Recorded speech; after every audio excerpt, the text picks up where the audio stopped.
Hi, I chose to read the graphic novel Saga Volume 1. It's a 188-page sci-fi fantasy graphic novel set in space. It's written by Brian K. Vaughan and the artwork is done by Fiona Staples. It's published by Image Comics. Now, the plot unravels with two species that have waged war against one another, the wings from the planet Landfall and the horns from Landfall's moon, Wreath. The winged species all have wings on their backs, and the horns all have horns on their heads. They're natural enemies. This story is similar to a modern day sci fi Romeo and Juliet, star-crossed lovers, to the point where they are told that they couldn't even procreate. Now, Marco is the horn species. He's the husband, and Alana who is the wing species. They secretly ran off. She's the wife, and they've gotten married, and they are in hiding in order to birth their daughter. Her name's Hazel. And Act 1 comes to an end right after the birth of their baby on page 17 when Marco and Alana are confronted by the Moonies, which is the name of the other species that the other species call Landfall's moon wreath inhabitants.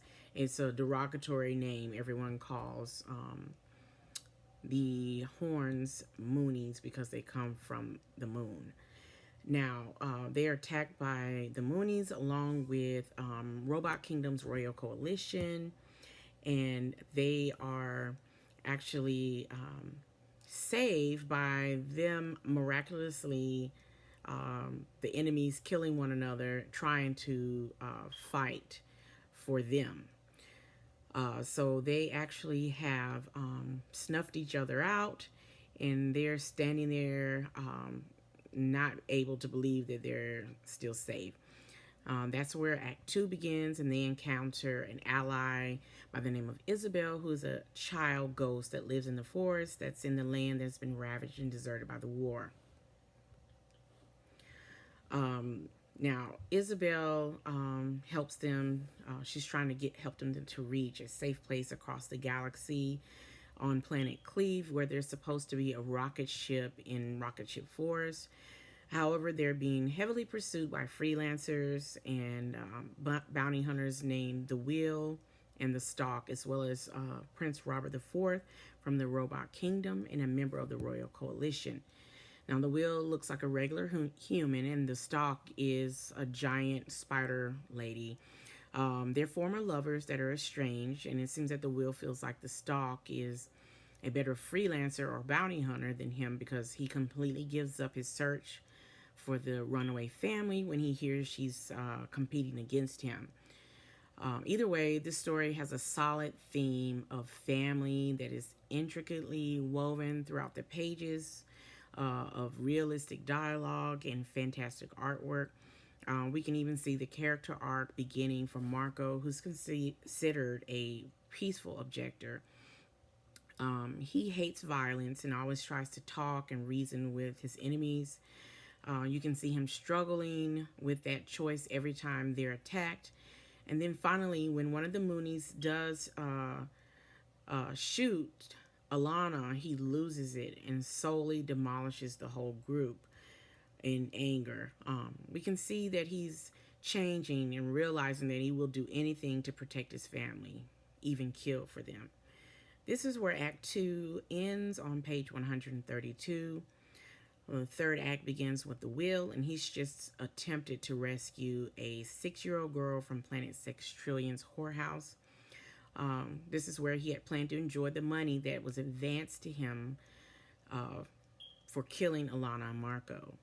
After he stopped from taking the little slave girl that he was rescuing with him by her owner, he calls the Stalk to ask her if she could maybe partner up with him. He wants to use the money to pay off the slave girl's debt and be able to free her.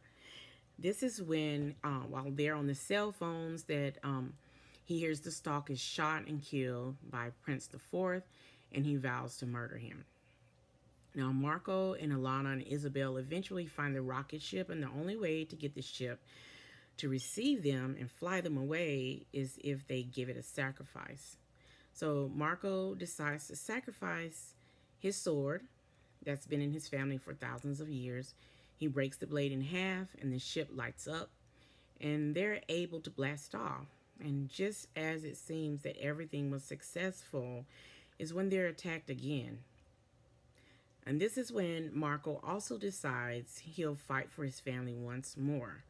The enemy steps into the ship through a magic portal while they're midair, and it turns out to be none other than Marco's parents. This is where this volume ends, and it's going to pick up in volume 2 with the struggles Alana and Marco must now face head on with dealing with Marco's family and their prejudices. Now, Vaughn and Staples effectively use McCloud's subject to subject transition format to move the reader along from scene to scene. Vaughn doesn't usually really use the mini comic idea on the pages. However, he does use the Z pattern and Staples art within the layout. They artistically pull the reader through the pages. I recommend this graphic novel to friends and classmates. It's an action-packed, interesting graphic novel filled with beautiful artwork and three-dimensional characters. Uh, and I have a fun fact that I'd like to share. This is a graphic novel that is not only it is an adult graphic novel, so please, no children should be privy to this story. It's told from the point of view of their daughter, Hazel.